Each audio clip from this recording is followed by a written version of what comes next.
Yeah, so one of the things we looked at in the study a couple years ago is how many people are actually doing the work on the service. So most of you that are on the volunteer services or the near volunteer services know that you have a roster of like 20 people, right? See a bunch of heads going like that. And there's probably a few of them that are doing most of the work.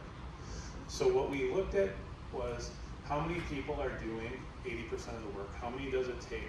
How many hours are they putting in to get to 14,016 hours? And what we found is that there was 21% of the services overall in the state had 2 to 3 people doing 80% of the work. And then the next 20% were 4 to 6. Well, it takes 7.5 FTEs at least in a full-time department to staff a single ambulance, 24/7, 365.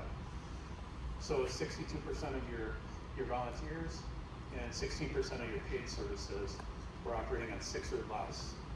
Now, you might notice a trend here. If you add up 21% and 20, it makes 41.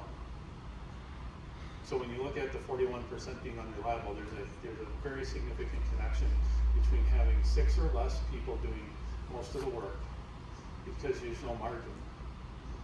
A broken ankle, somebody moves away, we've had services go out of service because somebody passed away. So when you're using 6 or less people to do that, you're like 4 times more likely to have reliability issues than 7 or more. There's a very significant break between 6 and 7 in these services. Is that kind of what you're experiencing too here? That it doesn't take much to kind of push things over the edge a little bit and miss calls.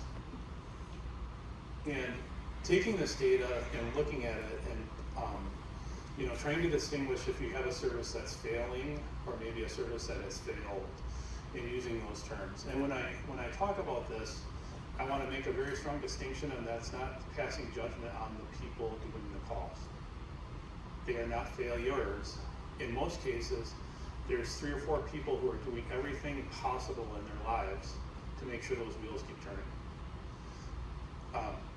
A lot of times when you start working on these projects, the municipal leaders will blame those people for it. Those people aren't the problem. These people are going to the end of the earth to try to make sure that this is working, and it just can't anymore. But looking at reliability, looking at how many times there's been times in the schedule that an ambulance didn't go out in the last year, that number has to be 0. That's what you've signed up for with a provider license. That number needs to be 0. If you do not have a schedule, that is a failed service.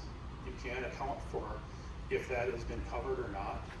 There's still a large number of smaller services in our state which are not using schedules. Those services are very likely to be missing calls. That is not a thing anymore. It's 2024, and we need that accountability of who is responsible for taking this call at any given time. Looking at sustainability, getting back to the 80% matrix, if that number is less than 7, that's at risk of failing. So you have failed versus failing. And in most cases, there's not a whole lot of services that are doing great.